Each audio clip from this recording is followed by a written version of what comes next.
Hare Kṛṣṇa. Hare Kṛṣṇa Maharaj, please accept my humble obeisances. Hare Kṛṣṇa Prabhu. My obeisances to you, all glories to Prabhupada.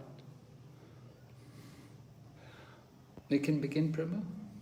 Recording in progress. Yes, Maharaj. Om Jnana-timirandasya Jnananjana Shalakaya Chaksurmilitanyena Tas Nama Om Vishnupadaya Krishna Prishtaya Bhutale Srimati BhaktiVedanta Swaminiti Namine Namaste Saraswati Devi Gauravani Pracharine Nirvishesha Shunyavadi Paschatya Deshatarine Vanchakalpatarubhyascha Kripa Sindhu Bhayevacha Patitanam Pavanebhyo Vaishnavibhyo Namo Namaha Jai Shri Krishna Chaitanya Prabhu Nityananda Shri Advaita Gadadhar Shri Vasadi Gaur BhaktiVedanta Hare Krishna Krishna Krishna Hare Hare Hare Rama Rama Rama Hare Hare. So I think before we go on to chapter number 21, I'd like to hear some of you, did you particularly like some of the analogies which were presented there in that previous chapter? Was there a particular analogy which caught your attention, Jalangi Maharaji? Yes, Guru Maharaj. I especially like the analogy mentioned in chapter 20, verse 15, the mountain analogy. So when there is torrents of rain, the mountain is not shaken, but cleansed. So whatever adversities we are facing actually elevates ourselves. That's the analogy I like the best, impressed me the most. Okay, very good, thank you. What about Ramakrishna Prabhu?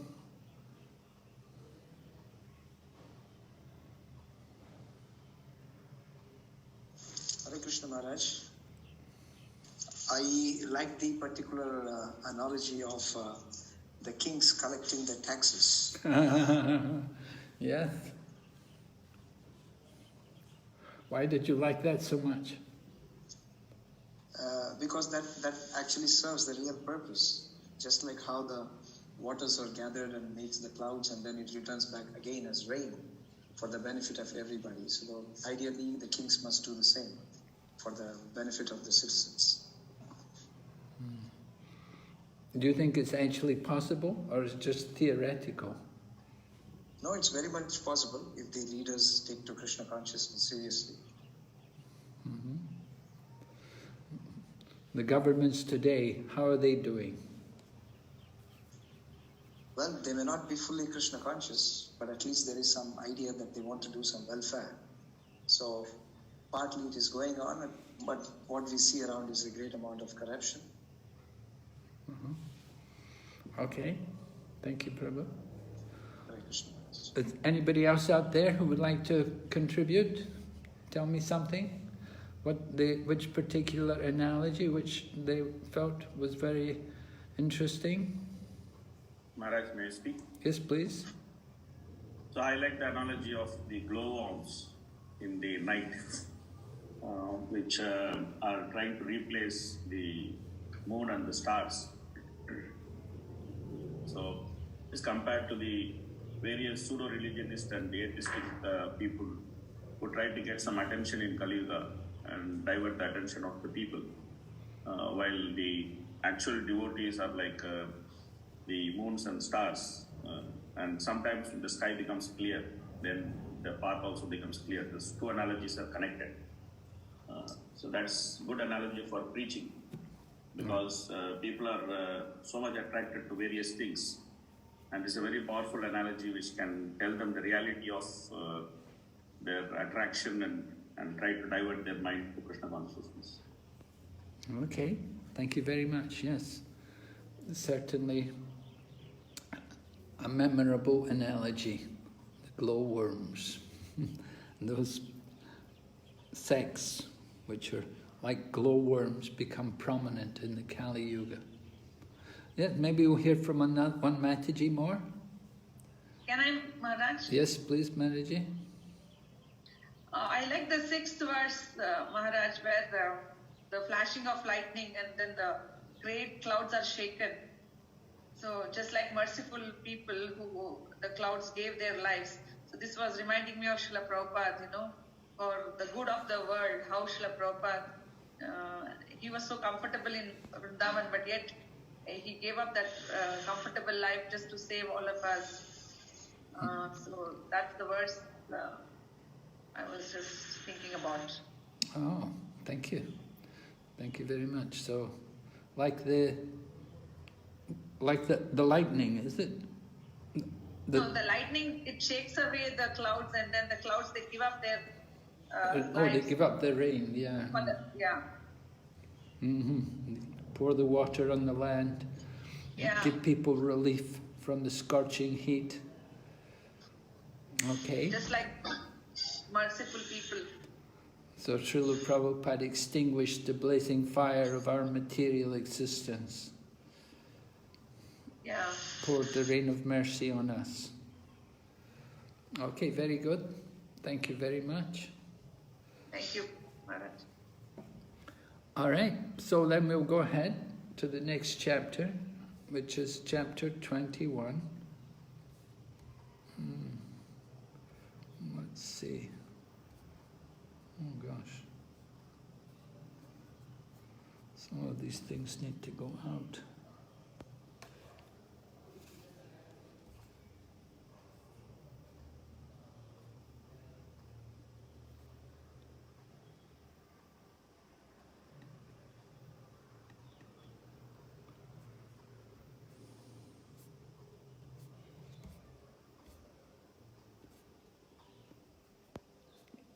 Are you okay? Are you able to see this? I put the text on the board in case you don't have it on the screen. Yeah? Okay, so the title is The Gopīs Glorify the Song of Krishna's Flute, or simply we'll call it the Venu Gita.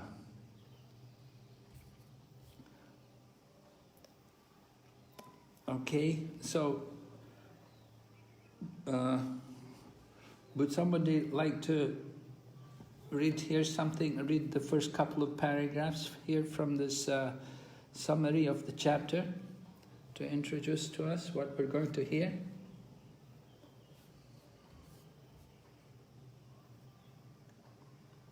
Yes, Guru Maharaj, shall I read? Please. From the very beginning? Please, Jalangi Maharaji, thank you. This chapter describes how Lord Sri Krishna entered the enchanting forest of Vrindavan upon the arrival of autumn, and the praises the young cowherd girls sung when they heard the vibration of his flute. As Lord Krishna, Lord Balarama, and their cowherd friends entered the forest to graze the cows, Krishna began playing his flute. The Gopis heard the enchanting flute song and understood that Krishna was entering the forest. Then they narrated to each other the Lord's various activities. The Gopis declared, "To see Lord Krishna playing his flute while taking the cows to pasture is the highest perfection for the eyes. What pious activities has this flute performed that enable him to freely drink the nectar of Sri Krishna's lips, a blessing we cowherd girls find difficult to achieve. Hearing the sound of Krishna's flute, the peacocks dance, and all the other creatures become stunned when they see them. Demigoddesses traveling through the sky in their airplanes are vexed by Cupid, and their garments become loose. The ears of the cows stand on end as they drink the nectar of this flute song, and their calves simply stand stunned, the milk they have been drinking from their mother's udders still in their mouths.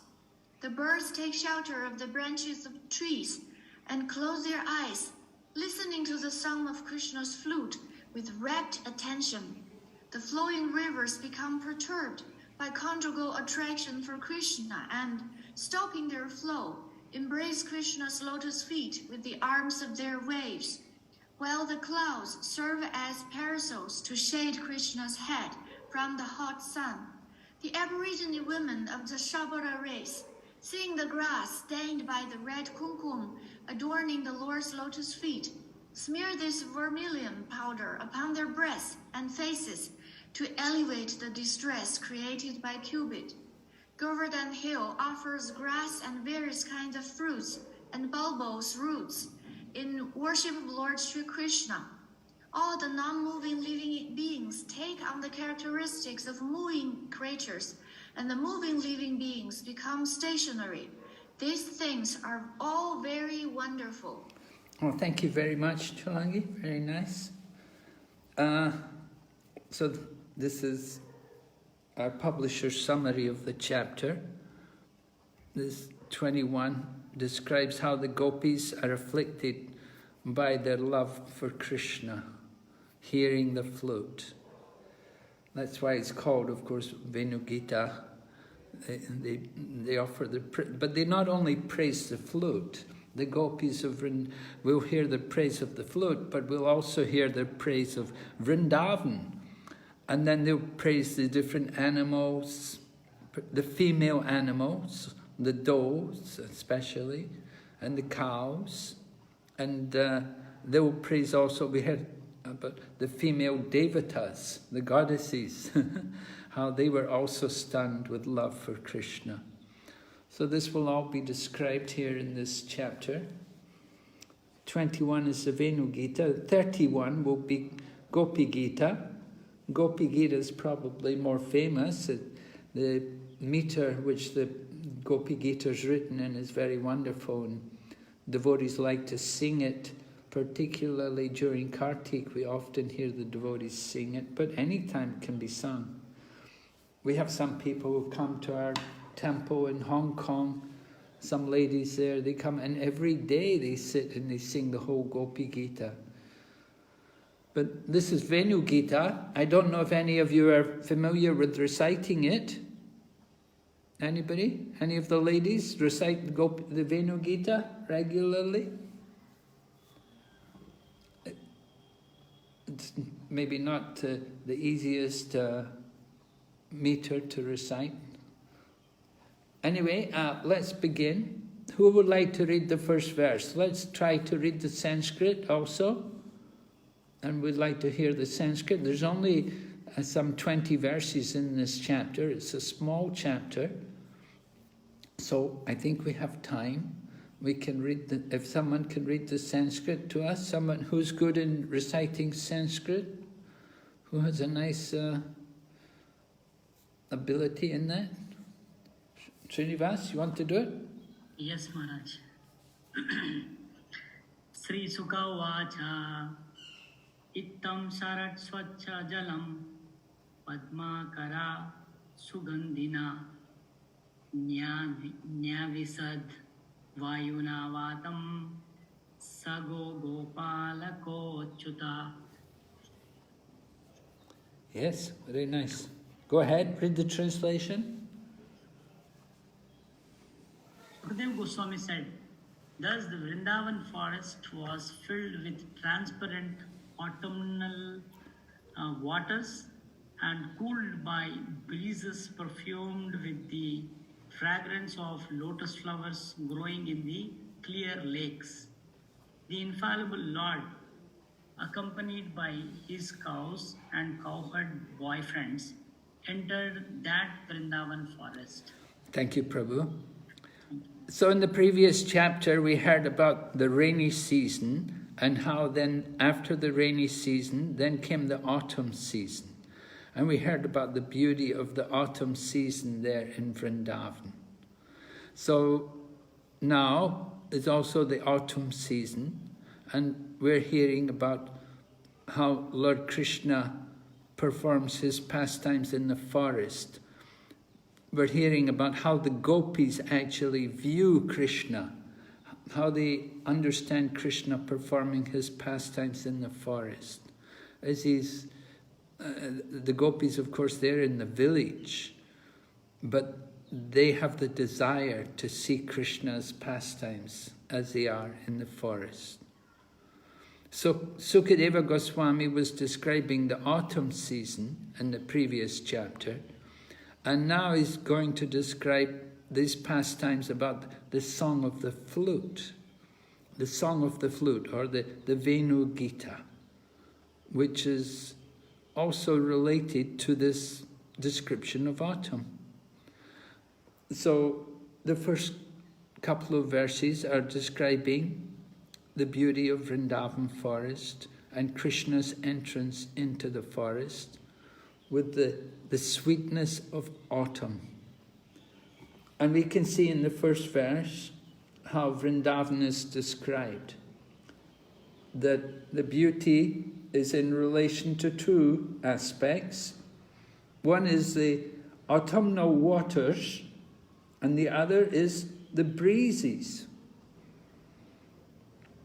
the pleasant breezes which are there in the forest, as well as the transparent autumnal waters, because after the heavy rain, then there's pools of water everywhere. So this adds to the beauty of the Vrindavan forest, these two aspects. The breeze.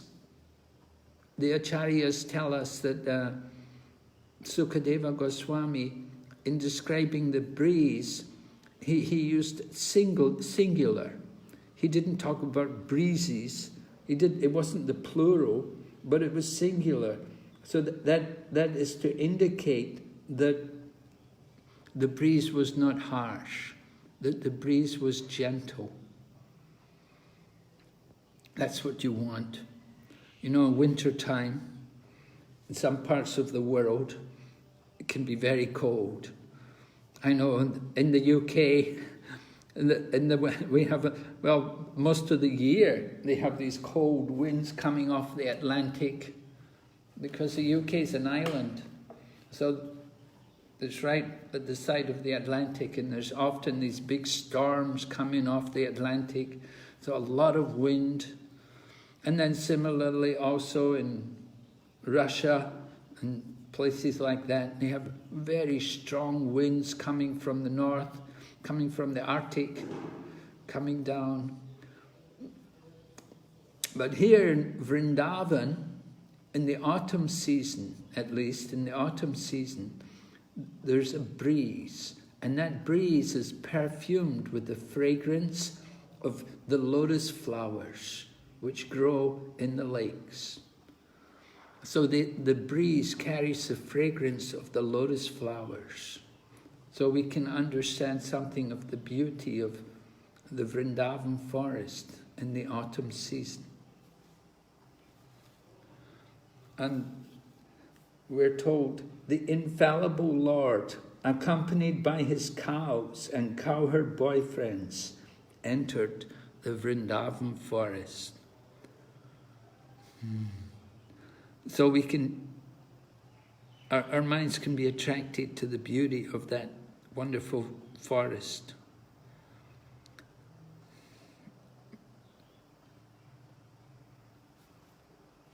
Okay, so then when we go into the next verse, because this is first verse is just the introduction.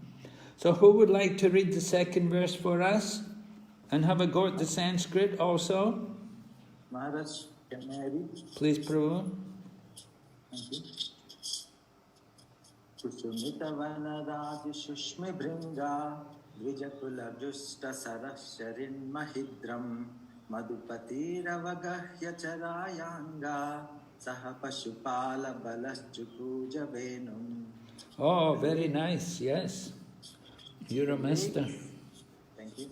The lakes, rivers and hills of Vrindavan resounded with the sounds of maddened bees and flocks of birds moving about the flowering trees. In the company of the cowherd boys and Balaram, Madhupati, Sri Kṛṣṇa, entered that forest, and while herding the cows, he began to vibrate his flute. Thank you, Prabhu. Very nice. All right, so the lakes, rivers and hills resounded with the sound of maddened bees and flocks of birds moving about the flowering trees. So more descriptions of Vrindavan, you see. Nature is there, and the different living entities.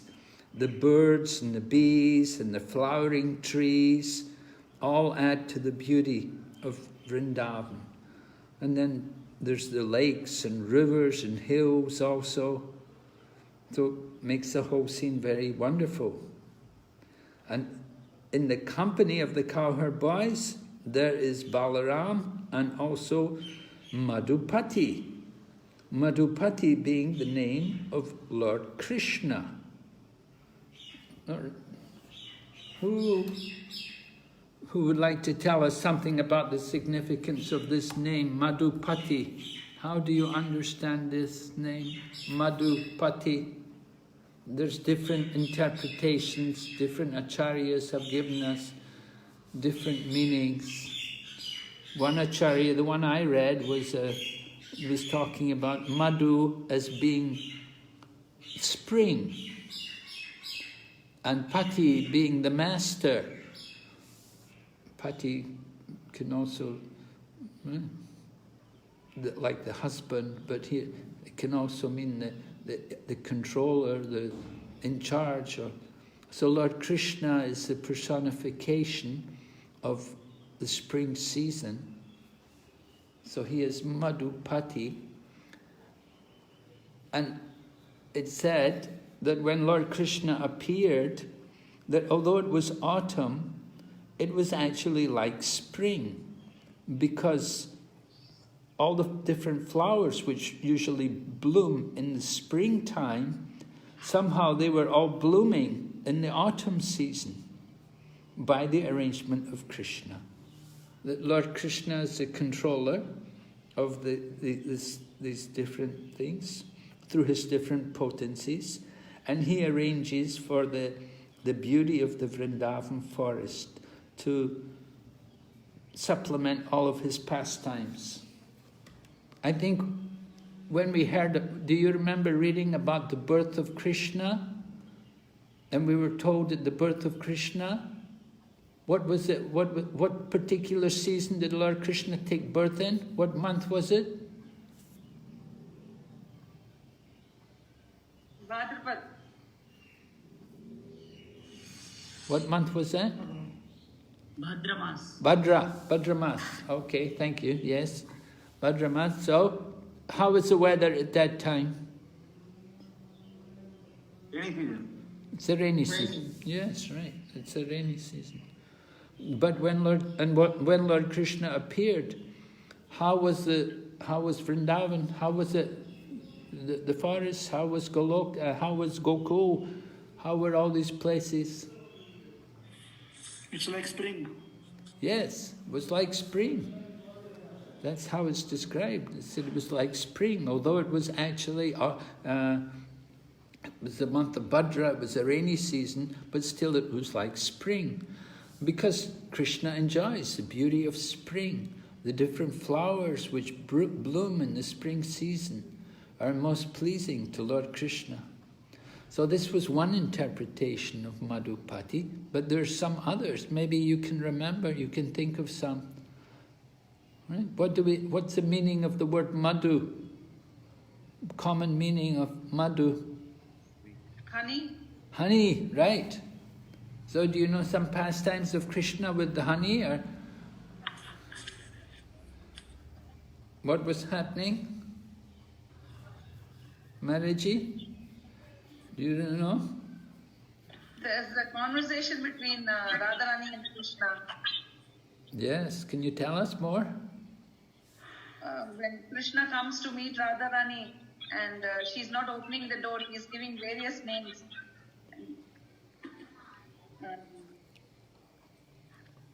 Then Kṛṣṇa's stepper says Hari. Then she says, oh, Hari is lion. I'm not going to open the door for Hari.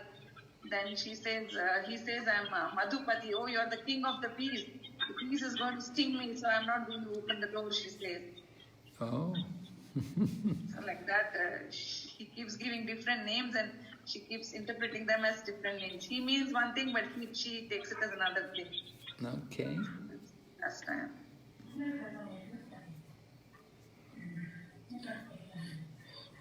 Yes. We also know there's some more pastimes as well about Kṛṣṇa with the bees, right?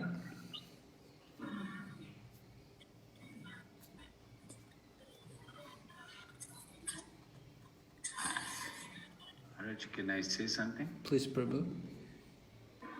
There was a king in this dynasty called Madhu, who was actually father of Vrishni. So that is also one reason why Kṛṣṇa is called Madhupati. Like Ramchandra is called Raghupati, so Kṛṣṇa is called Madhupati. Ah, yes. So that's a very good reason, right? Maharaj, may I add something? Yes? Yeah, as Atul Krishna Prabhu said that, so Mathura was previously known as Madhupuri, and he being the lord of Mathura is also known by the name of Madhupati. But of course, this pastime is before Krishna reaches Mathura. So, but in Mathura Leela, he is also addressed as Madhupati. Okay. In Mathura Leela, he is also Madhupati. Yes, and there was a pastime when Lord Krishna was sitting with Srimati Radharani when a bumblebee appeared.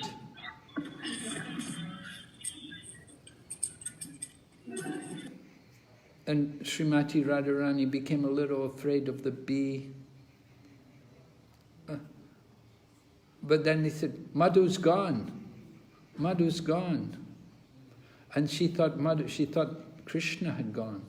Although Kṛṣṇa was sitting beside her. When they chased away the bee, they announced, Madhu is gone. And she was worried that Kṛṣṇa had left her. So Kṛṣṇa is Madhu. And we saw also earlier in 10th canto, you had Srimati Radharani having her talk with the bumblebee. I think, you've already covered that?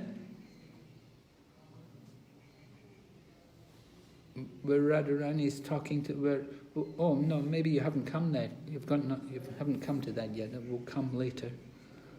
When Uddhava brings the letter to Vrindavan to give to the Gopīs, at that time a bee appears and Radharani begins to talk to the bumblebee and address the bumblebee as being an unreliable servant of an unreliable master. And then the bumblebee disappears, and then Srimati Radharani becomes worried that it's gone to tell Kṛṣṇa all of her complaints. So like this Madhu, there's a lot of connection with Kṛṣṇa. So Madhupati is a very appropriate name for Lord Kṛṣṇa. So here in this second verse, we're hearing about the beauty of Vrindavan and how Lord Kṛṣṇa enters the forest, herding the cows, playing his flute. So Lord Kṛṣṇa skillfully blended the sound of his flute with the lovely sounds of Vrindavan's multicolored birds. Thus an irresistible heavenly vibration was created. We can just imagine the mixing of the sound of Lord Kṛṣṇa's flute along with all the beautiful sounds of the colorful birds there in Vrindavan. We do see a lot of birds there in Vrindavan. You know, we see a lot of parrots there. Usually they're green, most of the parrots, but there are many other colorful birds there. So that's one of the beauties of the forests, that you can see all of these things. And certainly in the times of Lord Kṛṣṇa, there was an abundance of all of these different birds moving around and taking advantage of the trees, the flowering trees. The trees are the homes for the birds, of course. I can see here in Mayapur how we have many birds here. When we move the trees, and the birds certainly feel disturbed when knocking down trees. It's not a good thing to do. Prabhupada didn't like us to do that. He got very upset. I remember one time there was a tree growing on the land at the temple. This was in Dallas in USA, and there was a tree growing there inside the compound of the temple. So the tree was actually growing in a way it was going to grow. It was going to obstruct the building. So the devotee cut it. And when Prabhupada saw it, he was very disturbed. And Prabhupada he said, you will suffer. He said, you cut the trees, you will suffer. So Prabhupada was very concerned like that we should take care for the trees and not cut them unnecessarily. There was a nice tree, a tamal tree, which grew in the courtyard of the Kṛṣṇa Balaram temple. So when we first got that land, they had to decide whether or not to cut the tree. And Prabhupada asked them, no, just keep it.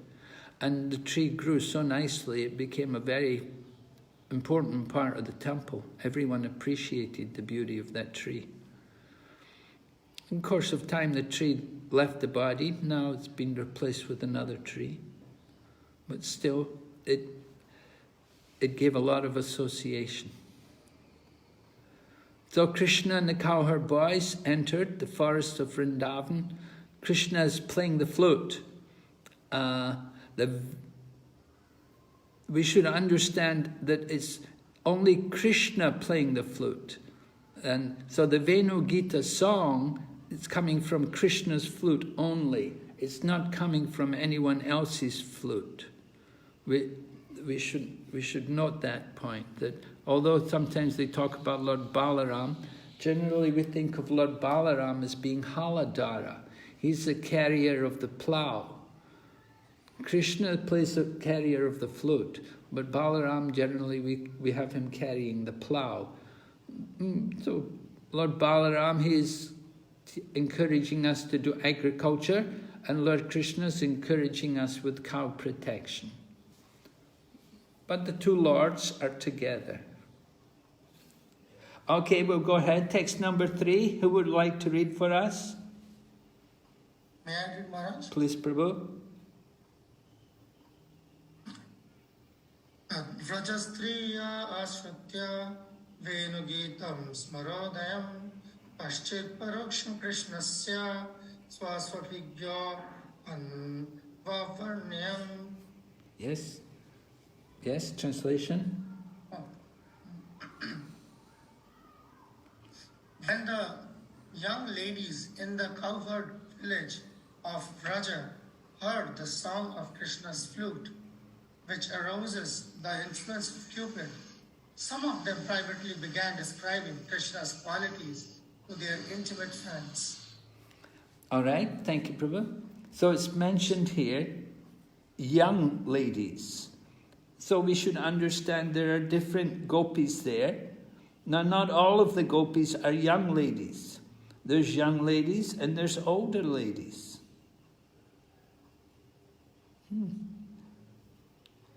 I'm just looking in the translation to see the word meaning there. Is it actually mentioned young ladies there? Doesn't actually mention there. It just simply says some of them.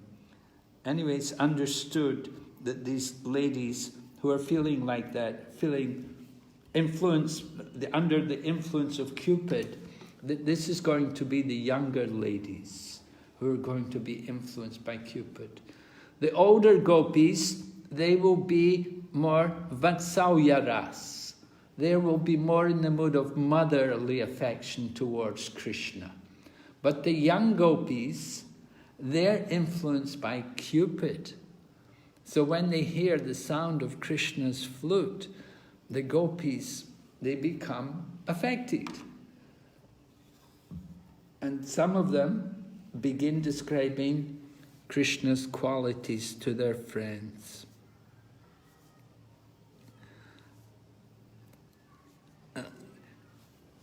So this is the effect of Krishna's flute, that it awakens remembrance of Lord Kṛṣṇa, and one remembering Lord Kṛṣṇa, one wants to narrate and describe his different qualities, his different experiences, the realizations which they have about Lord Kṛṣṇa.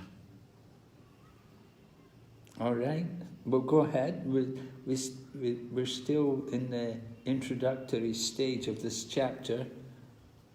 Anyway, the young ladies, they heard the sound of Krishna's flute.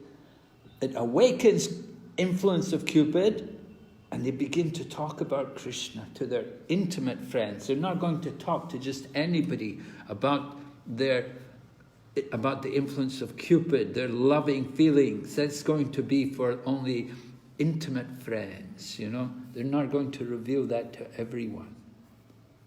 They definitely don't want their mothers-in-law or sisters-in-law to know about these things, because many of the gopis are already married.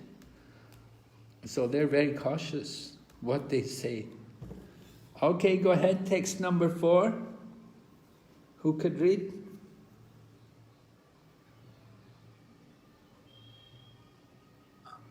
Can you, Maharaj? Yes.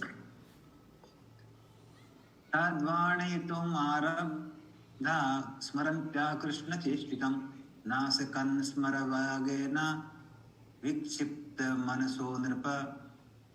Translation: the cowherd girls began to speak about Kṛṣṇa, but when they remembered his activities, O king, the power of Cupid disturbed their minds, and thus they could not speak.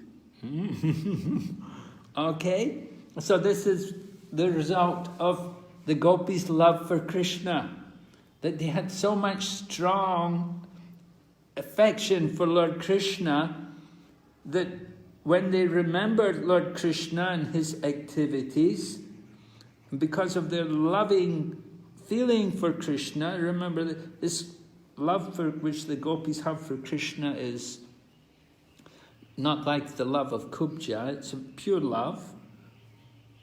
So but the power of Cupid disturbed their minds. They could not speak. And sometimes it said, some acharyas described that sometimes the gopis would faint even on hearing the sound of Krishna's flute and trying to speak and remembering him. They would just faint. And the only way they could be revived is when Lord Kṛṣṇa would personally come there and touch them with his lotus feet. And through the touch of his lotus feet, he'd bring them back to their consciousness. So this, of course, is the very exalted love which the gopis have for Kṛṣṇa, their prema bhakti. They have achieved that goal of life. And although they wanted to speak about Kṛṣṇa, but they couldn't get the words out. They just didn't know how to say. All right, so now we're going ahead, text number 5, and it's a very beautiful verse, and it's a very well-known verse, actually, text number 5. I think this is the verse which was recited when they went to the home of Nandanacharya. Lord Chaitanya brought all the devotees to meet Lord Nityananda for the first time. So Lord Chaitanya wanted all the devotees to understand the position of Lord Nityananda. And so he asked Srivas that, please, Srivas, recite a verse about Vrindavan. So at that time, Srivas recited this particular verse. And on hearing this particular verse sung by Srivas, then Lord Nityananda collapsed on the floor, and his bhava was completely awakened, and he rolled on the floor in ecstasy, and he covered the floor in tears, and his tears. So everyone could see his exalted position and understood that he was really a great devotee. So when we recite this verse, I hope none of you are going to roll on the floor in ecstasy and awaken your bhava. Please, but if you do, you have to control it, right? And Prabhupada would say that, you know, if you're experiencing this bhava, love of God, what should you do? Right? You have an awakening of bhava, you have a remembrance of Lord Kṛṣṇa, as it's described here. The Gopis are remembering Lord Kṛṣṇa entering the forest, so your love for Kṛṣṇa is aroused, and you're feeling ecstasy, you're feeling bhava. What are we supposed to do? Yes? Can't do much, Maharaj. Can't do much. You have to, what should you know, what did BhaktiVedanta Saraswati do when he had the awakening of bhava? Generally what he would do, he would get up and go out of the temple. He wouldn't remain in the temple, he'd get out of the temple and go somewhere, just go to his room. And similarly, sometimes Prabhupada also had... Yes? Someone wants to say something there? When Srila Prabhupada was in Gorakhpur, Prabhupada also had at one point something happened in the course of the program, and Prabhupada also had an awakening of bhava. Prabhupada became stunned. Devotees didn't know what to do. So then they chanted. They began kirtan. And a minute or two later, Prabhupada came back to external consciousness. Another time also, Prabhupada was in Atlanta, and he saw the deities of Gaur Nitai there, and he was very captivated by the beauty of the deities, and his bhava was also awakened. He was stunned for a moment. So this is the power of spiritual sound vibration. When we hear these verses, then our remembrance of Lord Kṛṣṇa is aroused. So who would like to chant verse number 5 for us? Anyone familiar? It's Maharaj, I can chant the verse. Yes, you can, Prabhu. Oh, wonderful, please. Barha pīdam natvarvapuh karnayoh karnikaram vibhratavasah kanak kapisham vaijayantim chamalam randhran venuradhar sudhaya purayan gopavrinde brindaranyam swapadaramanam pravishat gita kirti. Oh, very nice, yes. Have you memorized it all? Yes, Maharaj. I have recited it many times. Oh, wonderful. So, you can read the translation? Wearing a peacock feather ornament upon his head, blue karnikar flowers on his ears, a yellow garment as brilliant as gold, and the Vaijayanti garland, Lord Kṛṣṇa exhibited his transcendental form as the greatest of dancers as he entered the forest of Vrindavan, beautifying it with the marks of his footprints. He filled the holes of his flute with the nectar of his lips, and the cowherd boys sang his glories. Thank you. Very nice. So this is a very wonderful verse, very graphic description of Lord Kṛṣṇa entering the forests of Vrindavan. The Gopis are describing, or Sukadeva Goswami is rather describing for us, wearing a peacock feather ornament upon his head. Now that's something which we will sometimes discuss. Should the deities wear peacock feathers on their head? Should Lord Chaitanya and Lord Nityananda have peacock feathers on their head? There's something of a controversy whether or not to put a peacock feather on the head of Lord Chaitanya. Anybody have any knowledge on this? Who is worshipping Gaur Nitai?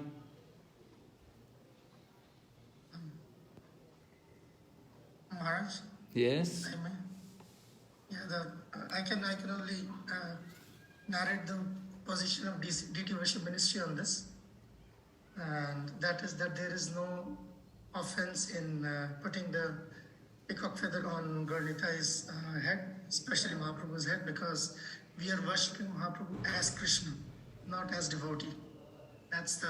Because that's the counter argument that Mahaprabhu came in the mood of a devotee. So then, how do you put the peacock feather on his head? So the answer to that is, as per the Pancharatra system, we are worshipping Mahaprabhu as Krishna. So then, the peacock feather is not inappropriate. So you can put a peacock feather on Mahaprabhu's head. Okay, that's the deity ministry's position on the issue, is it? Yeah. Yes, Maharaj. And what about Lord Nityananda? I mean, sometimes you can. That's there. Like sometimes you can, but not always. Sometimes you can. Yes, sometimes there's controversies on these issues. Some people, I think what was Gaur-Govinda Maharaj didn't like to see peacock feather on Lord Chaitanya, was it? He said Lord Chaitanya's mood is different. That we didn't want. Yes. Yeah, he said if we put a peacock feather on his head, then we're disturbing his mood. He's come in the mood as a devotee. And if you put a peacock feather on his head, then that's not his mood. Anyways, Prabhu said deity ministry worship say that we're worshipping Lord Chaitanya as Krishna, not just as the devotee. So, different understandings. It depends on how you worship, what is your mood in worshipping the Lord. And then he's got this Karnikara flower on his ear.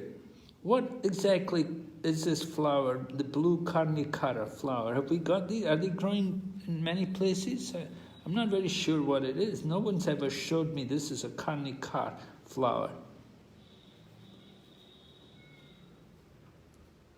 Are you familiar? Anybody know? Do you have these flowers?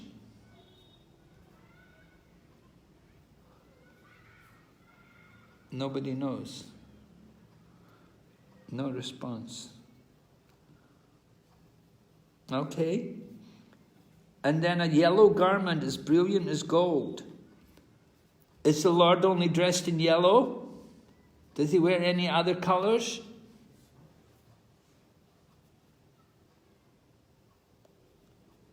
I was reading that the acharyas say that he's dressed not only yellow, but also black and red. So it's very colorful. It's very colorful. He's yellow, black and red. And then, of course, Lord Balaram, he's in his blue. So he's very, very colorful, very attractive when he appears. How Lord Krishna's dress is very important. You know, you see all of these great personalities. They're very particular in material world. How they dress, their dressing is very important. It means a lot to them. Someone's a big politician or a big famous actor, actress or something. They'll be very careful how they dress and the appearance which they give. And so similarly, Lord Krishna entering the forest, although he's a cowherd, he's the son of the king of the cowherds, the son of Nanda Maharaj. But when he enters into the forest, he's dressed in such an attractive manner that it is so pleasing to the Gopīs. It's so pleasing not only to the Gopīs, it's pleasing to all the people of Braja. And then he has also this Vaijayanti garland. So what is the nature of this garland, the Vaijayanti garland? Can someone tell me? Madhajis, you must know. The flower never dies. It's always fresh and fragrant. Is it any special color? I don't know, Maharaj. Maharaj, can I add something? Yes, please, Prabhu. Generally, Vaijayanti Mala is made up of 5 different color flowers. There are 5 different colors in that, and then also Tulsi Manjari, and it comes up to the knees of the Lord. Right, yes. Yeah, it should be 5 colors, and as Prabhu said, there should be Tulsi Manjaris, and it should be certain length also. It should be down to the knees of the Lord. This is generally how we describe the Vaijayanti garland. And the Lord is decorated with that. And then Lord Kṛṣṇa exhibits his transcendental form as the greatest of dancers as he enters the forest of Vrindavan. He's the greatest of dancers. Where did we see Lord Kṛṣṇa dance? Have we, up to now in this 10th canto of Srimad Bhagavatam, have we seen examples of Lord Kṛṣṇa dancing? Kaliya's hood. Sorry? On the hoods of Kaliya. Yes, right. That's what I was thinking, right. On the hoods of Kaliya. Definitely. The Lord is there, dancing on the hoods of Kaliya. He showed himself to be a wonderful dancer. How expert you'd have to be to dance on the hoods of Kaliya, kicking down the hoods of Kaliya, and at the same time dancing. So incredible. So this is Lord Kṛṣṇa. And then also, as the best of dancers, he enters the forest of Vrindavan, beautifying it with the marks of his footprints. What are the special features of his footprints?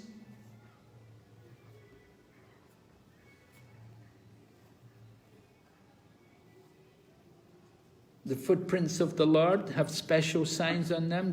There's some particularly prominent. There are actually, I think, is it 19 or something marks? Yes, Maharaj, 19. Yes. So, can you tell me just 1 or 2 of them, a couple of them, something? Lightning? Yes, the lightning, yeah, the lightning or the thunderbolt, yeah? There is gourd, there is chariot, there is Yes, half-moon. yes, there's a gourd. And do you know the significance of these things? Yes. What is the significance of the gourd? The gourd signifies that it actually controls the senses of the devotee. The lotus feet of the Lord is able to control the senses of the devotee.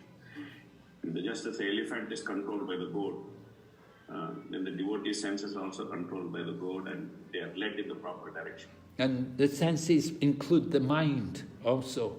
Particularly the mind is controlled by the gourd. Just like the elephant is difficult to control, but with the gourd, even a big elephant can be controlled. So the same way, our mind, very difficult to control. But by taking shelter of the lotus feet of Kṛṣṇa, our mind can also be controlled. And then the lightning bolt or thunderbolt? It destroys the mountains of sins of devotees. Yes, right. Mountains of sin which is in our heart from many lives in the material world. So the thunderbolt can smash that to pieces, remove the pride, remove the false ego by taking shelter of the lotus feet of Lord Kṛṣṇa. Okay? Yeah, there's an interesting little booklet which has all the different marks on Lord Kṛṣṇa's lotus feet, and we're told the significance of each of them.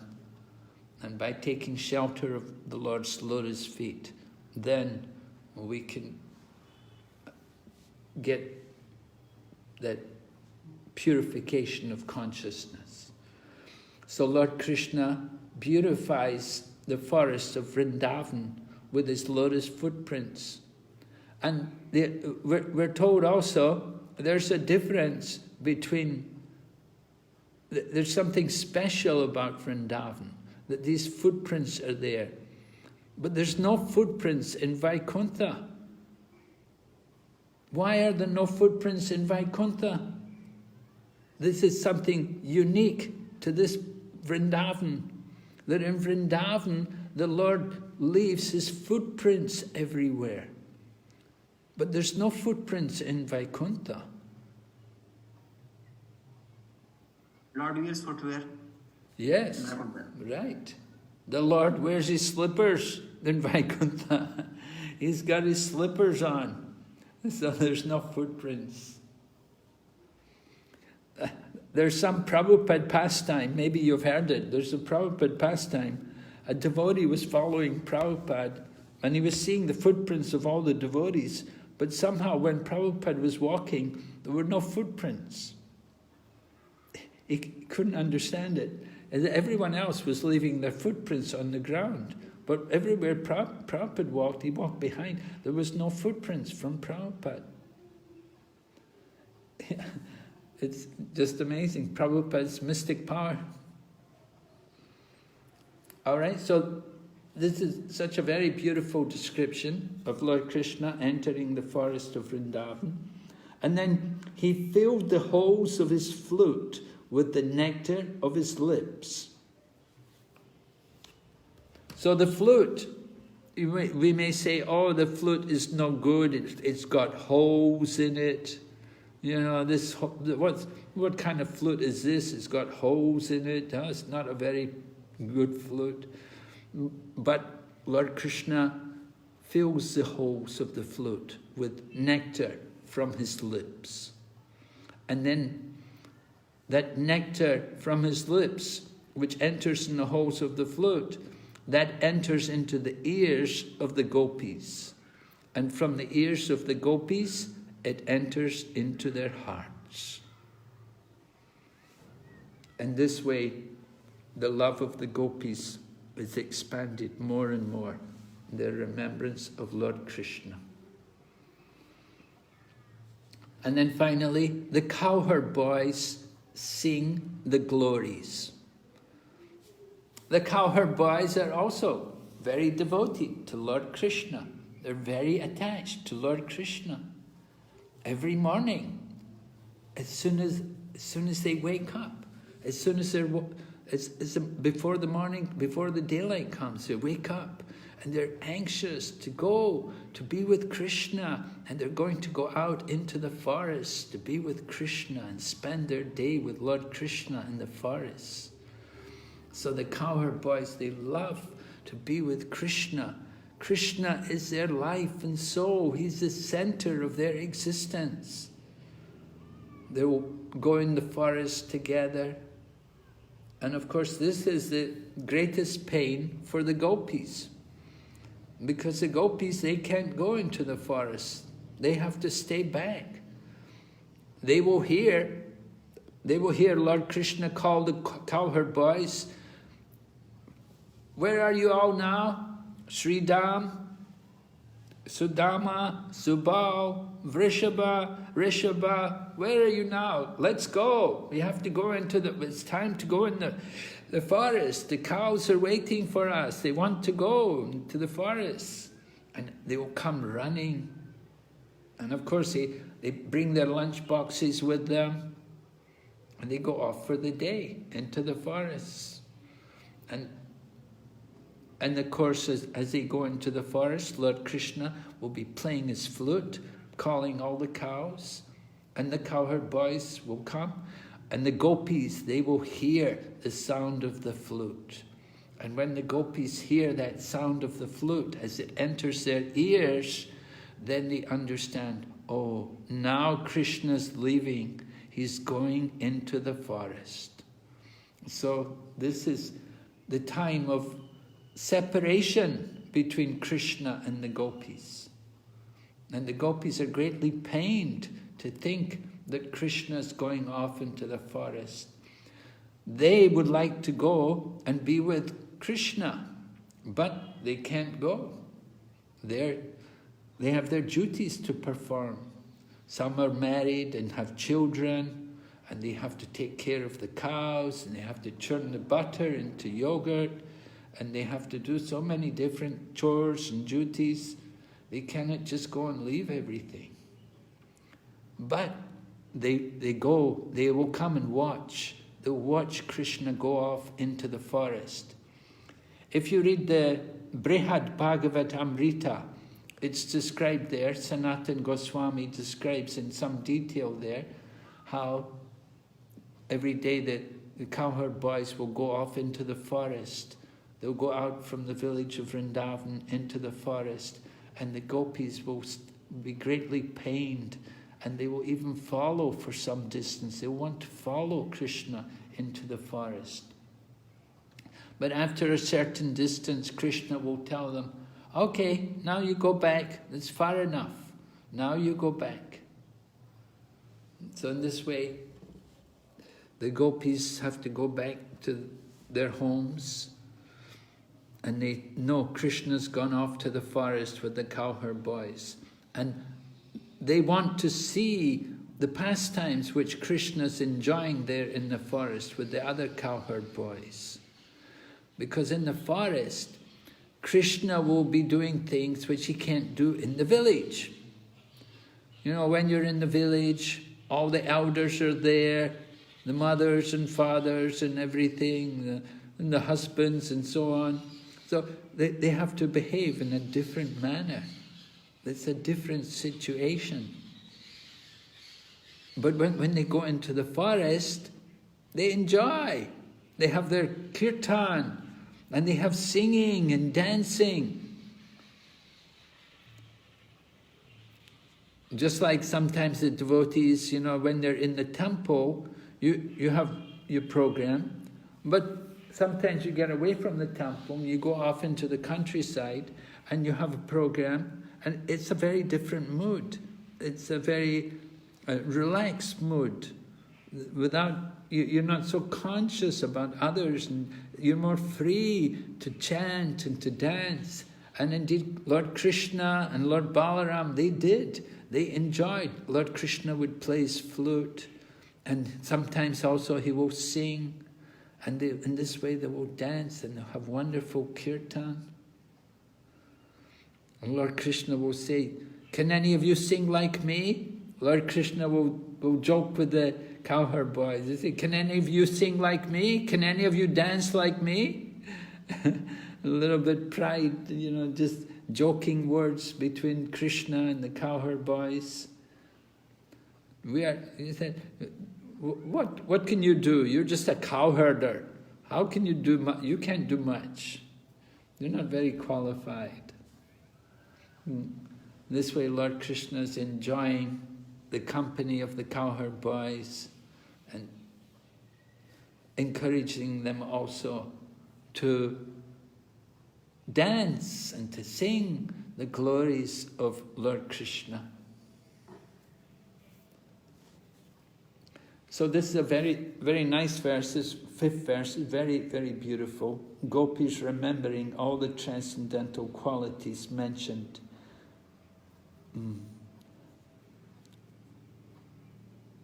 Okay, we'll go ahead. Text number 6 talks about... Oh, who'd like to read for us? Maharaj, may I read? Please, Prabhu.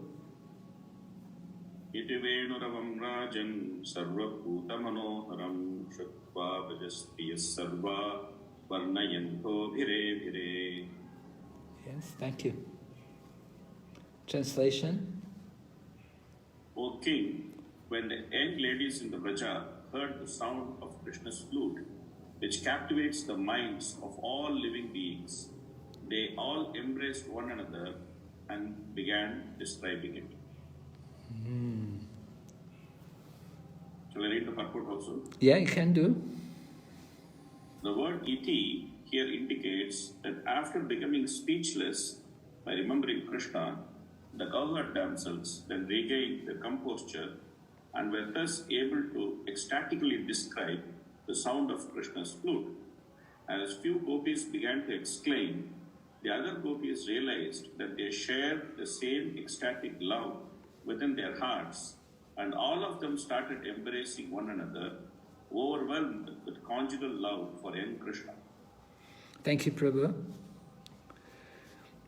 So just looking back at verse number 5 also, we see Sukadeva Goswami began the description of Krishna's pastimes according to that mood of the Gopīs and according to their very deep love.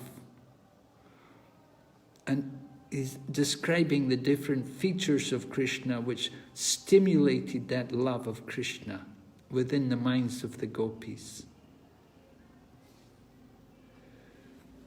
How Krishna displayed his different charms just to increase the loving ecstasy of the Gopīs.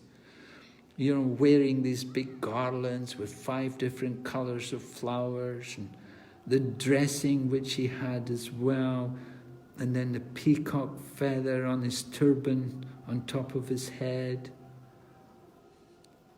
And then his flute playing. Of course, we know his flute playing is particularly significant, not only in this chapter, but Rupa Goswami selects 4 qualities of Lord Krishna which are unique to Krishna and which are not there in any other Devata. It's not there in Vishnu or Narayan. It's not there in Lord Shiva or Lord Brahma or anyone. There are 4 special qualities, and one of them is Krishna's flute playing.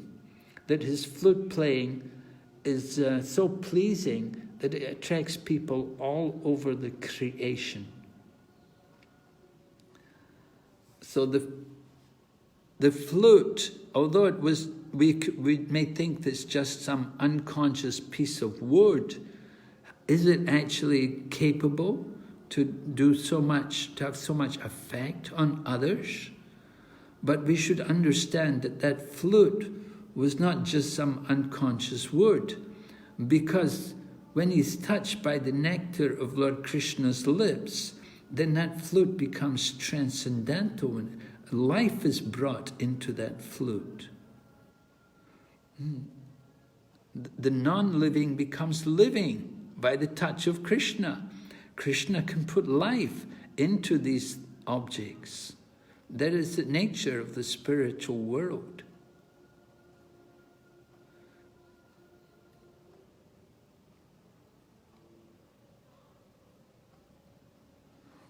Okay, so, and then also, another point about Vrindavan is that this was the place where Krishna felt it gave the greatest pleasure to his feet. Those of you who, have you done Brajamandal Parikrama? Any of you? Have you been on the Parikrama in Vrindavan? Yes? No? Yes, Maharaj, I did. You did it, Srivas Prabhu? Yeah, Srinivas? Yeah, good.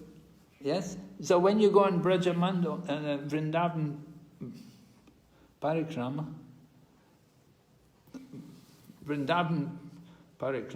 then you go through the forest, you get to know, the roads are not very easy. There's a lot of stones and thorns and things.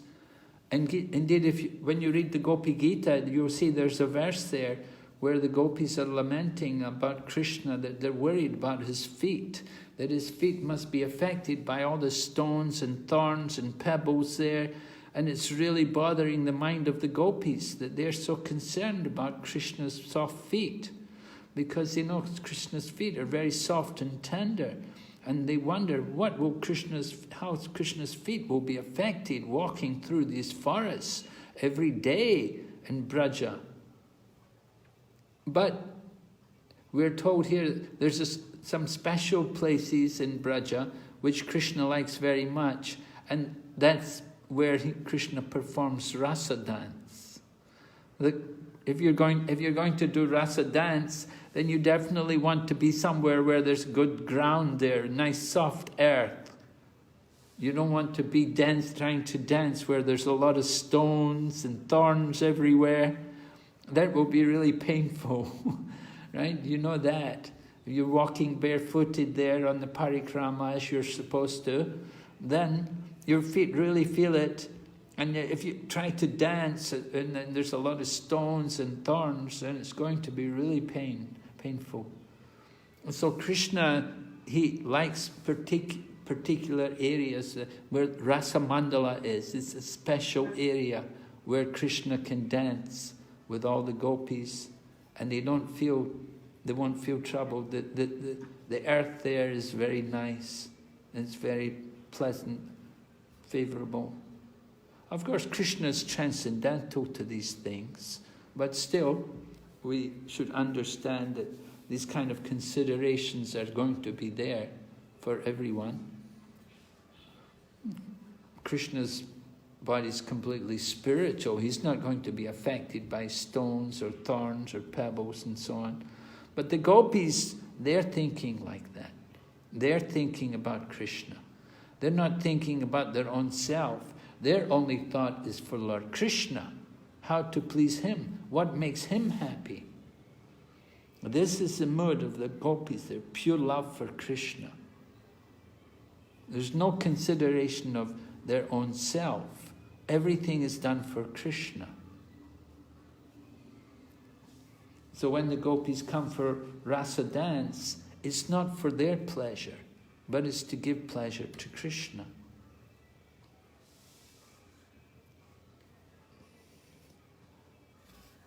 Okay, so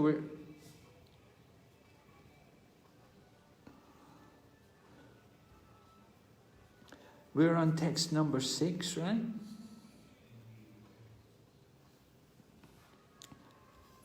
We're hearing about how the gopis, they embraced one another. Why? Again, it's the young ladies in Braja heard the sound of Krishna's flute, which captivates the minds of all living beings, right? Not just the gopis, all living beings. The denizens in heaven are attracted, not only their wives, but also their husbands also. And the animals, and we will see later on as we go through this chapter, we'll see the clouds, the rivers, the trees, they're all attracted to the beauty, to the sound of Lord Krishna's flute. It affects all living entities, and the higher planets as well. And then we're told these gopis, the young ladies, they embrace one another and begin describing the sound of Krishna's flute. In other words, the gopis, they find another gopi who has a similar experience, that the sound of Krishna's flute is being experienced by her in a manner similar to this particular gopi. They find something in common. The gopis will find something in common with each other, and they will relate to each other. Oh, when you hear Krishna's flute, you feel like that? Oh, I also feel like that. It also affects me like that. I also feel that. Oh, do you feel that too? So this is the feeling which is being expressed here. There's likeness, a common understanding between the gopis. And in this way, the two gopis will embrace each other. You know, sometimes you meet someone and you talk to them and you find you have exactly the same experience as they have. And it feels so good that, oh, you know, wow, that's amazing. You know, I also felt like that when I heard Krishna's flute. Did you feel like that? Oh, this is wonderful. And in this way, they embrace each other. So there's a loving exchange there between the gopis. Previously, we heard they couldn't speak, but now somehow, after some time, they're coming back to consciousness, and they're beginning to talk to each other, and they're telling about the sound of Krishna's flute, how it affects them. All right, we'll stop and have a break for 10 minutes to chant Gayatri. Thank you.